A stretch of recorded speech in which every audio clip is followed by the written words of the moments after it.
Pois é, e nós estamos aqui agora para tratar de um tema que é super delicado e super importante. Muito importante. Exatamente. A gente tem que tomar muito cuidado com esse período de férias, principalmente com os filhos, com as crianças menores. Não que nós, adultos, não precisemos ter todo esse cuidado, mas eles precisam de uma atenção um pouco maior, não é isso? É verdade, principalmente para você que está aí passeando em outra cidade, em outro estado, um lugar que você não conhece, que você não está habituado.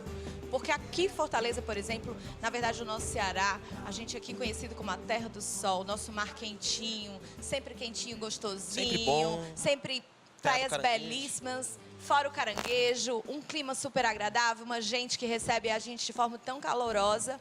Só que às vezes, Vinigran, é tão convidativo que as pessoas acabam, por exemplo, entrando no mar sem Exatamente. saber o que tem lá, né? E minha mãe já falava, mar não tem cabelo. É, a minha avó, ela nem entra no mar porque ela tem medo. Mas, pensando nisso tudo, é que a gente trouxe o tenente, o Germano Carvalho, para poder conversar um pouquinho com a gente, certo, tenente? Muito bom dia. Bom dia a todos. Naísa, a gente estava conversando ali nos bastidores antes de entrar no ar. Você já tinha algumas perguntas para poder fazer para ele. É verdade. Fique à vontade, esse é seu momento. Enquanto isso, enquanto a Naísa vai fazer as perguntas, você aí em casa, vai lá no nosso Instagram, já tem algumas enquetes, participa, @programa é da gente, manda a sua pergunta para o tenente, que ele vai responder tudo que for possível, certo? Enquanto isso, eu já vou me ajeitando ali para a gente poder se ligar no que você aí em casa está mandando. Já respondendo algumas perguntas que a gente já recebeu aqui no nosso Instagram, @programa é da gente, tenente. O que é uma dica bacana para quem está em casa e de repente está chegando aqui em Fortaleza ou numa outra praia que não conhece? O que eu devo observar quando eu chego pela primeira vez, por exemplo, num local onde eu tenho mar, ou uma baía, ou um rio? Como eu devo proceder? Primeiro de tudo, procurar um guarda-vida. Nossas praias hoje, nós temos guarda-vida do Corpo de Bombeiros, né?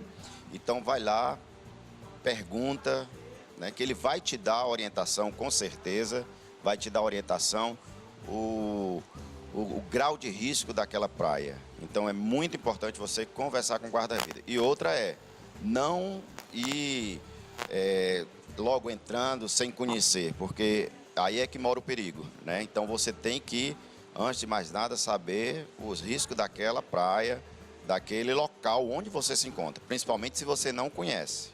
É verdade, eu tenho observado que a sinalização nas praias também tem crescido bastante, né?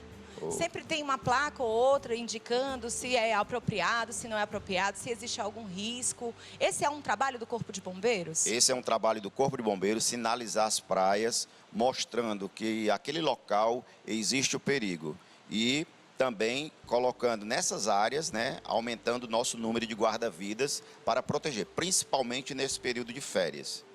Imagino. E para os papais e para as mamães que estão em casa, às vezes curtindo férias, estão às vezes cansados e querem ficar nas barracas de praia, por exemplo, e deixam as crianças brincando ali à beira-mar. Eu queria saber se, de fato, tenente, esse é um comportamento seguro? É seguro fazer isso com as crianças? Deixar sozinho, jamais. Deixar as crianças sozinhas, você tem que acompanhar seus filhos, principalmente as crianças quando estão nessa área de praia, porque nesse período aumenta muito o número de pessoas, de banhistas.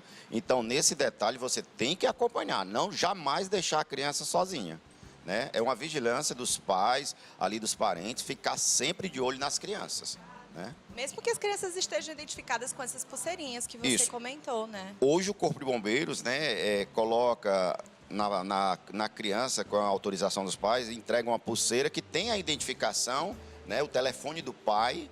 Caso a criança venha a ficar ali desorientada, se perder dos pais, então já tem uma identificação que alguém ali vai acionar o seu pai. A gente sempre diz, procure entregar essa criança, né, naquela hora, né, a um guarda-vida, se você encontrou, né, aquela pessoa, que o guarda-vida ele vai tomar as providências para encontrar os pais daquela criança. Eu imagino. Marie, você que é mamãe de 2 bebês que já estão crescidos, você tem história para contar aí quando seus filhos eram pequenos de verdade? Aconteceu algum fato nas praias, durante alguma viagem ou mesmo por aqui mesmo? Não, porque eu fui sempre mãe policial. Eu era mãe bem policial. Eu acho que a criança, ela tem que estar, o adulto é muito responsável por essa criança. Eu acho que não combina você. Eu fiz 2 momentos na minha vida. Eu fui à praia para eu curtir e fui com os meus filhos, né? Agora, no meio disso tudo, eu tenho uma pergunta, porque eu tenho uns sobrinhos pequenos e tal, às vezes quando eu levo à praia e aparece gente oferecendo serviços de brincadeira no mar, né? Assim, alguns passeios e tal. Qual é o critério que a gente deve saber para deixar ou não? Quem são esses profissionais que se utilizam do mar para oferecerem passeios, brincadeiras, né, aqueles passeios, kitesurf, essas coisas. Como a gente, adulto, o que a gente tem que saber desse profissional para deixar ou não essa criança, esse adolescente fazer esse tipo de passeio?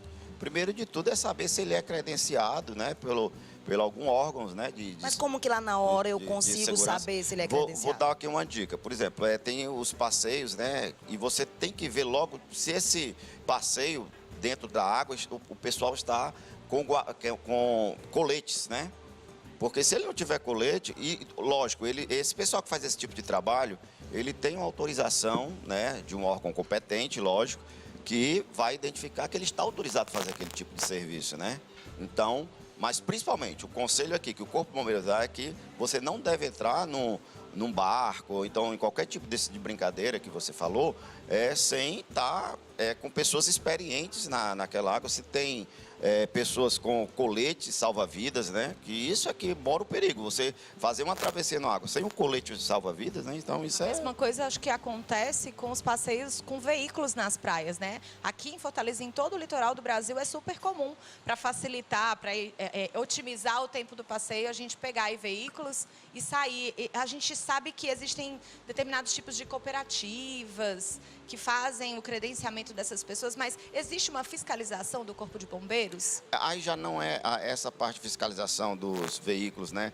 Não é nossa instituição. A nossa instituição, ela se preocupa muito com o turista, se preocupa muito com o pessoal, o nosso pessoal também, né? É bom lembrar isso, que não só essa segurança não é só para os turistas, também para todo o público que ali se encontra, né? Quer seja da nossa casa, o nosso cearense, o pessoal que está vindo de fora também, mas essa aí é de outro órgão, né? Mas mesmo assim, procure saber, né?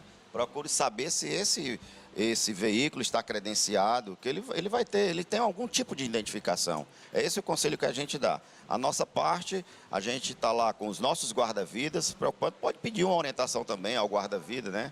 Então, principalmente nessa área de praia, área de rios, de lagoas, né? Esses salvas-vidas, eles atingem qual o percurso de uma praia? Toda orla, nós colocamos nossos guarda-vidas. Se você for agora lá em Aracati, você vai encontrar guarda-vida. Se você for encontrar no Cumbuco, você vai encontrar guarda-vida do Corpo de Bombeiros, né? Então, a gente procura, vamos dizer, a proteger toda a orla. Toda a orla tem que ser protegida. Legal que a gente está rodando aí um VT e tem um vídeo passando, Tenente, exatamente dos bombeiros socorrendo uma pessoa, fazendo o que a gente conhece por primeiros socorros. É seguro para uma pessoa que não é do Corpo de Bombeiros tentar prestar um primeiro socorro a alguém que, por exemplo, acabou de ser vítima de um afogamento? Para prestar primeiros socorros, você tem que ter conhecimento, né? Você tem que ter uma vivência prática naquilo, né? Não é só chegar porque um movimento errado, você pode prejudicar um paciente. Então, peça ajuda ao Corpo de Bombeiros. Hoje nós temos ligue para o 193, peça ajuda que nós estamos de prontidão, né? Até já no próprio local nós conseguimos dar esses primeiros socorros a esse paciente, né? Você pode até ajudar, mas você tem que ter conhecimento.